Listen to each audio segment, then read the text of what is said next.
Hello students, welcome to channel सब कुछ no.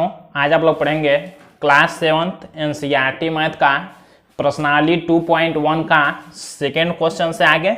इससे पहले वाले पार्ट में आप लोगों ने क्वेश्चन 1 तक पूरा कंप्लीट पढ़ाई किया था। तो अगर आप लोग चैनल पर नए हैं, चैनल को सब्सक्राइब करिए, वीडियो को लाइक करिए और ज़्यादा से ज़्यादा शेयर करिए ताकि सभी लोग घर से आसानी से ऑनलाइन पढ़ाई कर सकें। देखिए, इसमें हमने 2.1 में आप लोगों को इंट्रोडक्शन और फर्स्ट क्वेश्चन पूरा सॉल्व करना बताया था हमने। तो यहाँ देखिए, सेकेंड क्वेश्चन दिया हुआ है, निम्नलिखित को अवरोही क्रम में लिखिए। इसमें हम लोग फर्स्ट वाला क्वेश्चन देखते हैं पहले। 2/9, 2/3 और 8/21 दिया हुआ है। तो देखिए, हम लोग अवरोही क्रम में लिखने के लिए सबसे पहले क्या करेंगे, जो इसमें हर है, हर मतलब नीचे वाले जो संख्या होंगे इनको हमको बराबर करना होगा। अगर पहले से बराबर दिया होगा तब तो हम बराबर नहीं करेंगे, लेकिन अगर नीचे वाला संख्या तीनों में बराबर नहीं होंगे तो पहले बराबर करेंगे। बराबर करने के लिए देखिए हम लोग क्या करेंगे, पहले हम लोग रफ पर इस नीचे वाले संख्याओं का एलसीएम निकालेंगे। एलसीएम मतलब लघुत्तम समापवर्त। देखिए 9, 3 और 21 का हम लोग क्या करेंगे, एलसीएम निकालेंगे। 9, 3 और 21 मतलब नीचे वाले संख्याओं को हमको बराबर करना है। बराबर करने के लिए हम लोग क्या करेंगे, कैसे जानेंगे कि कितना हमको बराबर करना है, तो इसलिए हम लोग नीचे वाले संख्याओं का एलसीएम निकालेंगे। ये रफ का काम होगा। अब जैसे मान लीजिए इसका हम लोग एलसीएम निकालते हैं तो ये संख्याएं 3 से भाग जाएगा। देखिए 9 में 3 बार में कटेगा, कॉमा ये 3 एक बार में कट जाएगा और 21 7 बार में। फिर देखिए लॉसा निकालना आप लोग जानते हैं, फिर से 3 से ये 3 एक बार में कट जाएगा ये भी, और इस 7 में भाग नहीं जाएगा। अब हम लोग 7 से भाग करते हैं तो ये 1 1 हो गया है और 7 भी 1 हो जाएगा।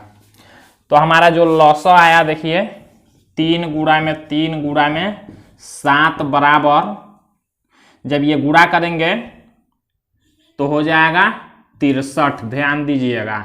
अब जब हम लोग नीचे वाले संख्याओं को बराबर हमको करना है, अवरोही क्रम में लिखना हो या तो आरोही क्रम में लिखना हो, पहले ये देख लीजिए आरोही किसको कहते हैं। आरोही मतलब होता है बढ़ते क्रम में। आरोही मतलब बढ़ते क्रम। अब बढ़ते क्रम क्या होता है, आरोही मतलब बढ़ते क्रम। जैसे 1 के बाद 2 है, 2 के बाद 3 है, तो ये बढ़ते क्रम में बढ़ रहा है। घटते क्रम। अवरोही मतलब क्या होता है, घटते क्रम। अवरोही मतलब होता है घटते क्रम। अब देखिए घटते क्रम क्या होगा, घटते मतलब घटेगा। पहले मान लीजिए हमने कोई बड़ा संख्या ले लिया, फिर उससे छोटा, फिर छोटा, फिर छोटा, फिर छोटा, तो ये घटते क्रम में हो गया। तो इसी को कहते हैं अवरोही, और आरोही मतलब बढ़ते क्रम में। तो देखिए हम लोग क्या करेंगे, जब ये भिन्न वाले संख्याओं का हम लोग क्या करेंगे, इसको अवरोही क्रम या आरोही क्रम में लिखना होगा, तो हम लोग नीचे वाले संख्याओं को बराबर करते हैं। अब बराबर करने का मतलब हम लोग को पता नहीं है कितना इस तीनों को करना है, तो इसके लिए हम लोग नीचे वाले संख्याओं का लॉसा रफ पर निकाल के चेक करेंगे कि कितना हमको करना है। तो देखिए लॉसा हमारा आया है 63, ये देख सकते हैं आप लोग। तो इससे हमको पता चल गया कि नीचे को हमको कितना बनाना है, 63 बनाना है। जो नीचे वालों का लॉसा आएगा लेने पर, ये जो लॉसा आया है, तो समझ जाएंगे कि हमको कितना बनाना है, जितना लॉसा हमारा आएगा। अब 63 आया मतलब नीचे वाले संख्याओं को हमको 63 बनाना है। सबको नीचे का बराबर करेंगे तभी अवरोही और आरोही में लिख पाएंगे। 63 बनाने के लिए देखिए आप लोग क्या कर सकते हैं, यहाँ पहले हम लोग लिखेंगे हरों को समान करने पर या बनाने पर। हरों को समान करने पर, समान मतलब बराबर। अब बराबर हम लोग कैसे करेंगे, देखिए जैसे 2/9 दिया हुआ है, हमको क्या करना है, नीचे वाले को कितना बनाना है, जितना लॉसा हमारा आएगा। मतलब 63 आया है तो लॉस इसको हमको 63 बनाना है नीचे वाले को। तो हम लोगों को अपने तरफ से गुणा करना होगा। तो 9 में हम लोग किससे गुणा करेंगे कि 63 बन जाए। तो आप लोग जानते हैं 9 में हम लोग अपने तरफ से अगर 7 से गुणा करें तो 63 बन जाएगा। तो 7 से जब नीचे गुणा करेंगे तो ध्यान आप लोग ये रखेंगे 7 से ऊपर भी गुणा करना पड़ेगा, बस यही ध्यान देना है। तो देखिए जब हम लोग गुणा करेंगे तो होगा कितना, 2 का 7 में हुआ 14 बटा में 9 का 7 में हुआ 63। तो हमने देखिए 2 बटा 9 को क्या बना दिया, 14 बटा 63। अब देखिए हम लोग 2 बटा 3 लेते हैं, 2 बटा 3, इसको नीचे वाले को भी हमको कितना बनाना है, सबके नीचे वाले को 63 बनाना है। अब 3 में हम लोग किससे गुणा करेंगे कि 63 हो जाए, तो हम लोग 21 से गुणा करेंगे। अगर 21 से 3 में गुणा करें तो 63 हो जाएगा, तो यहां भी 21 से करना होगा। तो अब देखिए हमको संख्या जो मिलेगा 21 का 2 में मिला तो गुणा हुआ तो 42 और 21 का 3 में 63। अब देखिए 8 बटा 21 है, हम लोग 8 बटा 21 को भी हम लोग कितना बनाएंगे, 21 नीचे है, इसको भी हम लोग 63 बनाएंगे। तो आप लोग जानते हैं 21 में 3 से गुणा करेंगे 63 होगा, 3 से ऊपर भी करना पड़ेगा, जिससे नीचे करेंगे उसी से ऊपर भी। अब गुणा करेंगे तो 8 का 3 में 24 बटा यहाँ नीचे 63। अब देखिए हमने ये जो संख्याएं थे 2 बटा 9, 2 बटा 3 और 8 बटा 21, इसको हमने क्या बना लिया, 14 बटा 63, 42 बटा 63 और 24 बटा 63। अब हम लोग नीचे का देखिए सबके बराबर है, तो हम लोग ऊपर वाले संख्याओं को कैसे लिखेंगे, और वही क्रम में हम लोग लिखेंगे संख्याओं को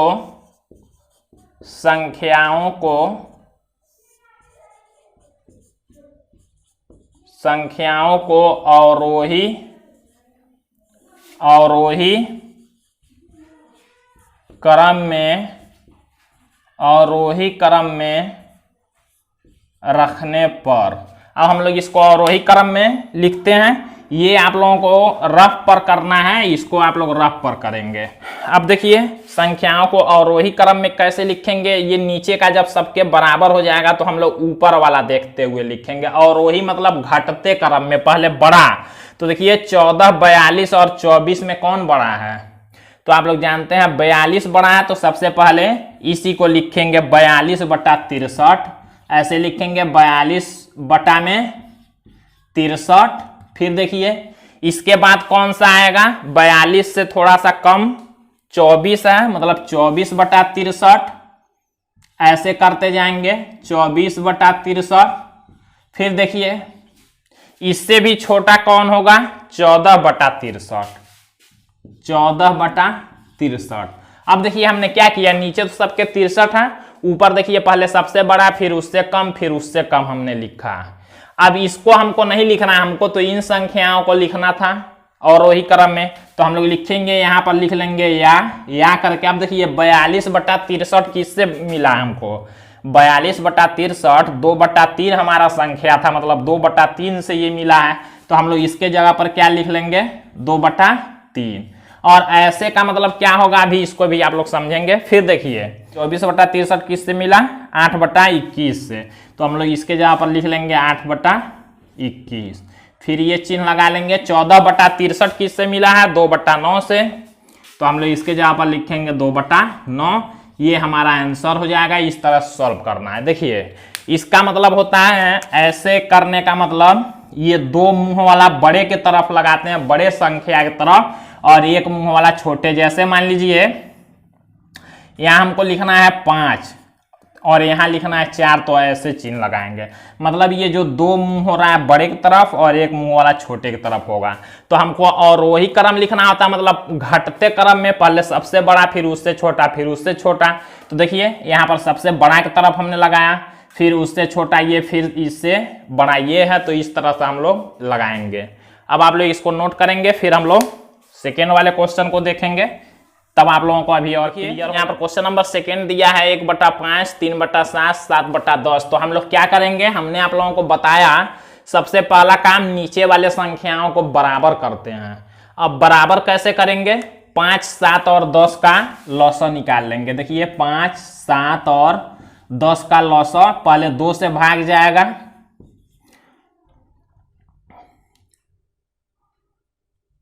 तो देखिए पहले 2 से भाग जाएगा, यहाँ 5 लिख लेंगे, यहाँ 7 लिख लेंगे, इसमें 5 बार में। फिर अब 5 से भाग जाएगा, यहाँ 1 हो जाएगा, यहाँ 7, यहाँ 1 हो जाएगा। अब 7 से भाग जाएगा। अब देखिए लौसा जो हमारा आएगा ये रफ पर इतना काम कर लेंगे।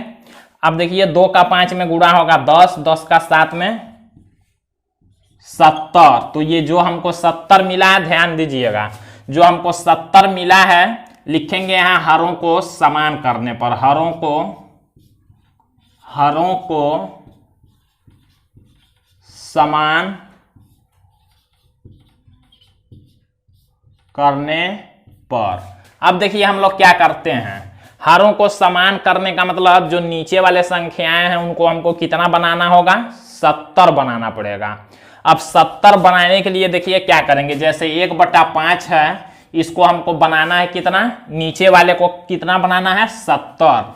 तो आप लोग जानते हैं 5 में हम लोग किससे गुणा करेंगे कि 70 हो जाए।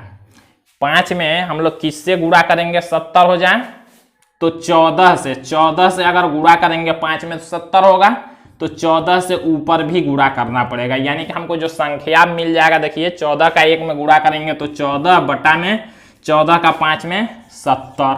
अब देखिए फिर हमको क्या करना है, ये 3/7 लेना है, नीचे वाले को हमको कितना बनाना है, 70। सबके नीचे वाले को 70 बनाने के लिए 10 से गुणा करेंगे तो 10 से ऊपर भी, जिससे नीचे करेंगे उससे ऊपर भी, तो ऊपर हो जाएगा गुणा करेंगे तो 30 बटा नीचे 70। फिर इसको हम लोग लेते हैं 7/10 को।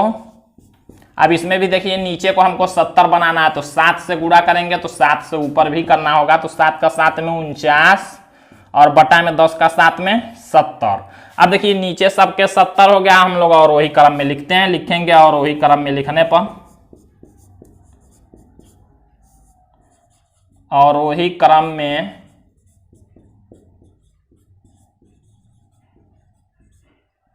लिखने पर, और वही क्रम मतलब क्या होगा, घटते क्रम, मतलब सबसे बड़ा वाला। तो नीचे का सबका बराबर ही है तो ऊपर वाला देखेंगे, तो पहले सबसे बड़ा वाला लिख लेंगे, मतलब 49 बटा में 70। फिर ऐसे कर लेंगे, फिर देखिए 30/70 उससे कम होता है 30/70। फिर देखिए उससे कम 14 है तो 14/70। हम लोग इसको नहीं लिख के हम लोग लिखेंगे या 49/70। देखिए किससे आया, 7/10 से, तो इसके जगह पर हम लोग लिख लेंगे 7/10। फिर ऐसे कर लेंगे 30/70 किससे आया, 3/7 से, तो 3/7 कर लेंगे। फिर ऐसे, फिर देखिए 14/70 किससे आया, 1/5 से, तो हम लोग 1/5 कर लेंगे, यही हमारा आंसर हो जाएगा।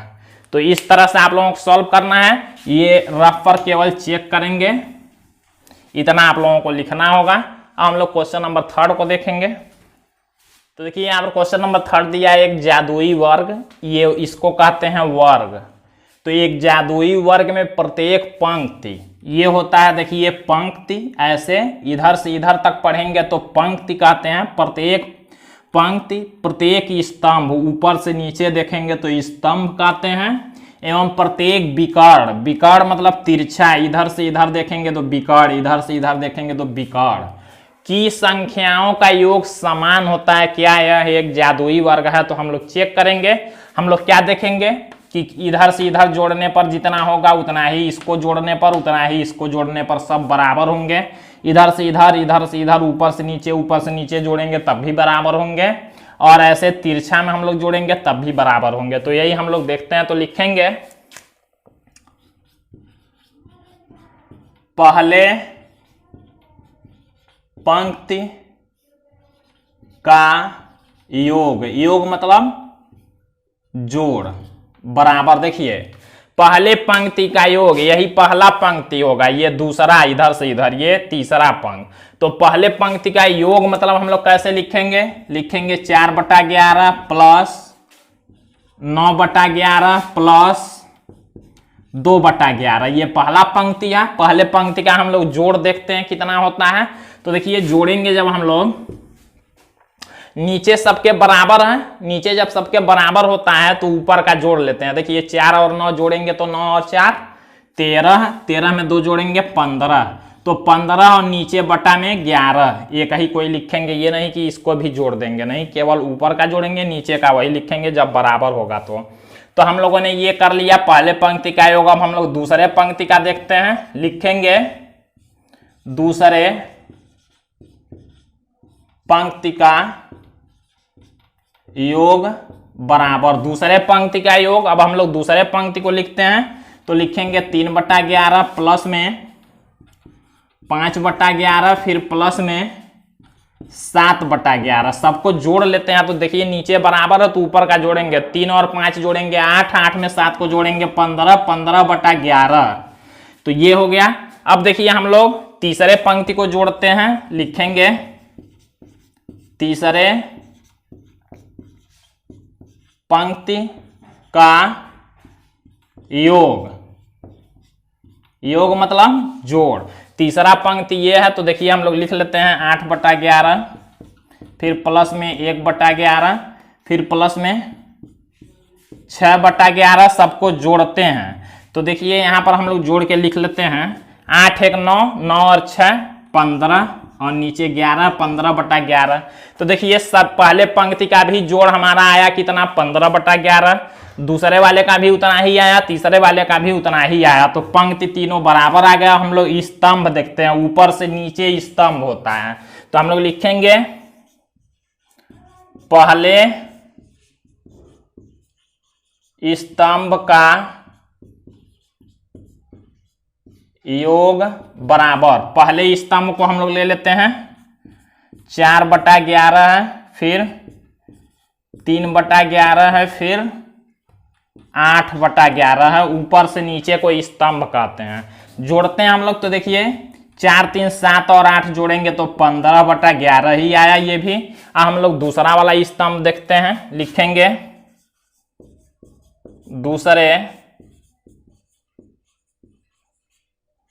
स्तंभ का योग बराबर, दूसरा वाला स्तंभ ये है ऊपर से नीचे। तो देखिए 9/11 फिर प्लस में 5/11 फिर प्लस में 1/11। सबको जोड़ते हैं 9 और 5 14 और 1 15, तो 15/11 ये भी हो गया। अब देखिए हम लोग क्या करेंगे, तीसरे वाले स्तंभ को जोड़ते हैं। यहां लिखते हैं, लिखेंगे तीसरे स्तंभ का योग बराबर, तीसरा स्तंभ ये है देखिए 2/11 फिर प्लस में 7/11 फिर प्लस में 6/11। सबको जोड़ेंगे, देखिए 2 और 7 को जोड़ेंगे 9, 9 और 6 का जोड़ेंगे तो हो जाएगा 15/11। तो देखिए स्तंभों को हमने जोड़ा तब भी 15/11 आया। अब क्या कहा है, विकर्ण, विकर्ण इस तिरछा वाले को कहते हैं, तो इसको भी हम लोग जोड़ते हैं। लिखेंगे पहले विकर्ण का, पहले विकर्ण का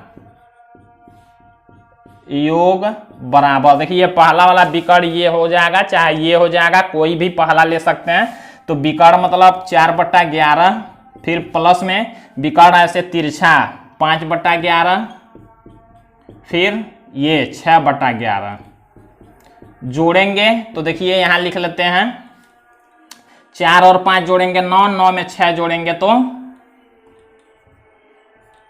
15/11। तो ये भी देखिए बराबर आया। अब हम लोग दूसरे वाले विकर्ण को जोड़ लेते हैं, लिखेंगे दूसरे विकर्ण का योग, दूसरे विकर्ण का योग बराबर, देखिए दूसरा विकर्ण ये हो जाएगा 2/11 5/11 8/11। सबको जोड़ेंगे, देखिए 2 और 5 7 और 8 15/11। तो आप लोग देख सकते हैं जितने भी पंक्ति हैं, स्तंभ हैं और विकर्ण हैं, सबको जोड़ने पर आंसर बराबर आ गया। पूछा है क्या यह एक जादुई वर्ग है, तो लिखेंगे हम लोग हाँ, लिखेंगे हाँ यह एक जादुई वर्ग है। यही आंसर हो जाएगा, यह एक जादुई वर्ग है। इस तरह से आप लोगों को सॉल्व करना। हम लोग क्वेश्चन नंबर 4 को देखते हैं। तो देखिए यहाँ पर क्वेश्चन नंबर 4 दिया है, एक आयताकार कागज की लंबाई 12 सही 1/2 सीएम और चौड़ाई 10 सही 2/4 सीएम है। कागज का परिमाप ज्ञात कीजिए। देखिए कोई आयताकार कागज है, आयताकार ऐसे कहते हैं, ध्यान दीजिएगा, ये होता है आयताकार। देख रहे हैं आप लोग, आयताकार मतलब ये लंबा और चौड़ा ऐसे होगा कि आमने सामने इसमें बराबर होते हैं। आयताकार मतलब इसके बराबर ये होगा लंबाई, यहां से यहां तक जितना होगा उतना ही यहां से यहां तक होगा, और इसके बराबर ये होता है चौड़ाई एक बराबर, तो इसी को कहते हैं आयताकार कागज हो गया ये। तो आयताकार कागज की लंबाई 12 सही 1/2 सीएम, ये जो लंबाई है कितना दिया है, 12 सही 1/2 सीएम दिया है, ये वाला लंबाई, तो उतना ही ये भी होगा। और चौड़ाई कितना दिया है, 10 सही 2/4 सीएम ये दिया है। तो जितना ये होगा लंबाई उतना ही ये भी होगा। तो परिमाप पूछा है, परिमाप मतलब समझ लीजिए क्या होता है, परिमाप मतलब ये लंबाई चारों तरफ का जोड़ेंगे, ये पूरा यही बाहर वाला यही कहते हैं इसी को परिमाप, मतलब लंबाई। जैसे मान लीजिए कोई हमने धागा लिया, ऐसे हमने किया, फिर ऐसे फिर ऐसे फिर ऐसे, तो पूरा ये धागा कितना लंबा होगा वही लंबाई कहते हैं। तो देखिए ये कितना लंबा होगा, ये कागज चारों तरफ का जब हम लोग नापेंगे तो वही उसका लंबाई होता है, मतलब वही लंबाई ही पूरा परिमाप हो जाएगा। तो हम लोग एक फार्मूला भी होता है, इसको याद रखना है, फार्मूला से निकाल सकते हैं। आयताकार कोई भी चीज होगा, आयताकार या उसी को आयत कहते हैं, उसका परिमाप का फार्मूला होता है परिमाप बराबर 2 गुणा में लंबाई धन चौड़ाई, ये फार्मूला होता है। तो इसी का हम लोग यूज करेंगे। देखिए यहाँ पर लिखेंगे, पहले एक बार लिख लेंगे, कागज की लंबाई देखिए दे दिया है, कागज की लंबाई बराबर 12 सही 1/2 सीएम। तो इस सही वाले को हम लोग पहले शुद्ध बटा में बदलेंगे, हमने बताया था आप लोगों को। इसका इसमें गुणा करेंगे, 12 का 2 में 24 और 1 जोड़ लेंगे तो 25/2 सीएम ये हो गया लंबाई। चौड़ाई हम लोग लिखते हैं, लिखेंगे कागज की चौड़ाई बराबर देखिए दिया है 10 सही 2/4 सीएम। इसको हम लोग लिखेंगे 10 का 4 में गुणा करेंगे तो 40 और 2 जोड़ लेंगे तो 42/4 सीएम हो जाएगा। अब हम लोग लिखते हैं परिमाप, हम लोग लिखेंगे कागज का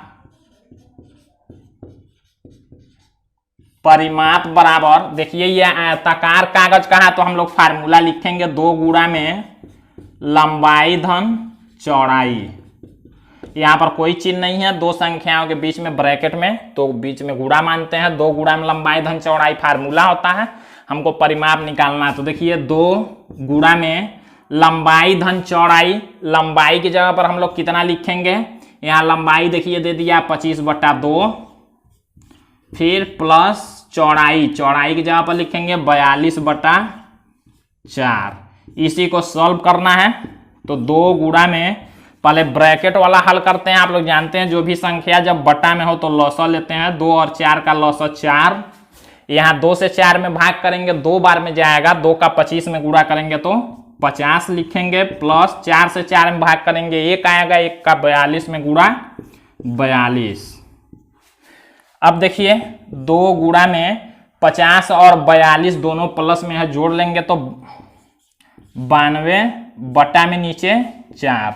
अब इसको सॉल्व करना है तो ये गुणा में है तो ऊपर का नीचे काट सकते हैं आप लोग, भाग दे सकते हैं। 2 से 4 में भाग करेंगे तो 2 बार में ये भाग चला जाएगा, 2 दूना 4, 2 कट गया और यहाँ 2 बचा।